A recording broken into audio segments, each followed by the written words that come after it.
It has been 4 months since Russia's invasion of Ukraine, and through it all, Ukrainian President Volodymyr Zelenskyy has never backed away from speaking out. Yesterday, he took part in a Q&A with hundreds of Canadian university students, an event hosted by the University of Toronto. It was a message about truth and strength. In that audience, Kateryna Nekhomiazh, a student who fled Ukraine and is now here in Toronto completing her studies. She joins me now live. Kateryna, good morning. Good morning. First of all, thank you so much for joining us. And I want to see how your family is doing. I understand that they are still in Kyiv right now. Yes, my family is in Kyiv right now. Fortunately, there are no Russian troops around Kyiv anymore, but Russian bombs still fly and fall every day. And last time I saw my mom was in May and my father in February. It is my greatest wish to meet him.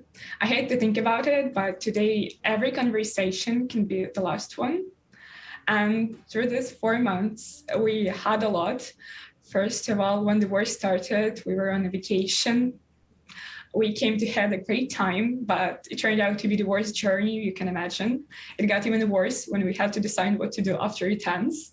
The hotel expressed their deep condolences and offered us to stay for $100 per night. But we were fortunate. My grandmother's sister, Anya, asked us to stay at her place in Germany.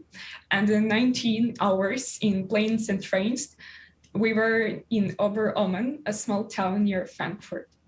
And what is awful is that not all Ukrainians have even this kind of safety. Mm-hmm.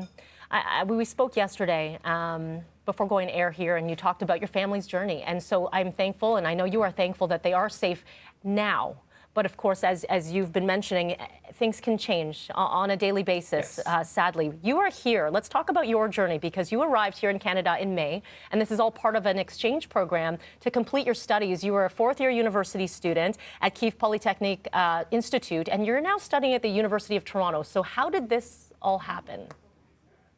University of Toronto, Computer Science Department of the University of Toronto organized an exchange program for Ukrainian students who were affected by the war.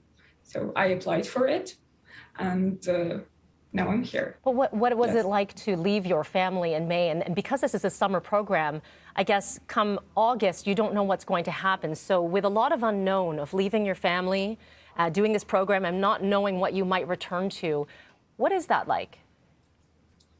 It's scary.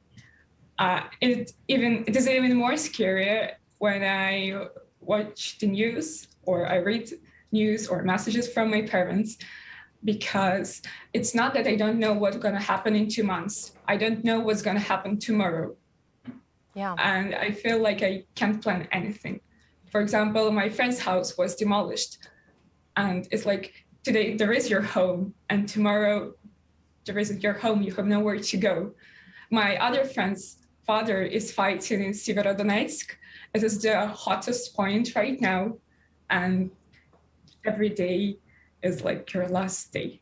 My other friend's parents aren't your son. They're occupied and have to give their personal data just to call their beloved ones or get food or water. It's unimaginable. Kateryna, the videos that we were showing right there are ones provided by you, provided from your family and from your friends, and what they are seeing every single day. You being here in Toronto, you were part of that group at the University of Toronto where President Zelenskyy addressed the crowd, also as part of a Q&A. What was it like to hear him, and what message was received from him? He spoke very openly about a number of things.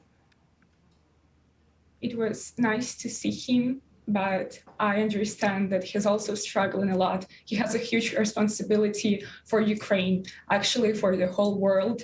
And it's unimaginable that he gave a whole hour of his precious time to us to tell what he feels, what we should expect, and to answer our sometimes silly questions. Yeah, he did. He took time to answer a number of questions from students, and he always speaks to young people. What is the big message that you are left with from him, or that some of your fellow students left with?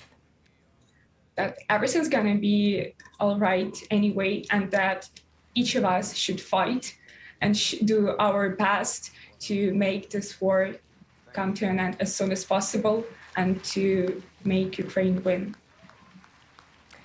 Kateryna, there are a lot of people watching right now, and every time we speak to individuals from Ukraine, understandably, it is very emotional. Everyone wants to help. What do you recommend to our viewers in how they can help? There are lots of big funds, and when you donate to big funds, even $1 matters. So it's something that anyone can do, and if somebody wants to maybe something more interesting, there is, for example, NFT gallery of paintings generated by neural networks depicting 150 important events of the Russian war against Ukraine. It's called sirens.gallery. It is organized by the co-founder of Reface app that allowed to change your faces and put your face, for example, in Beyonce's video. Yes. Kateryna, in case anyone missed that, I'm going to get those links from you. We'll get that up on our website. But I appreciate you taking the time today for being so brave and eloquent, and indeed in a time that is so emotional for yourself and your family and your country. So thank you for taking the time today. Please do stay in touch. I hope your family stays safe, and we will definitely be in touch. Thank you, Kateryna.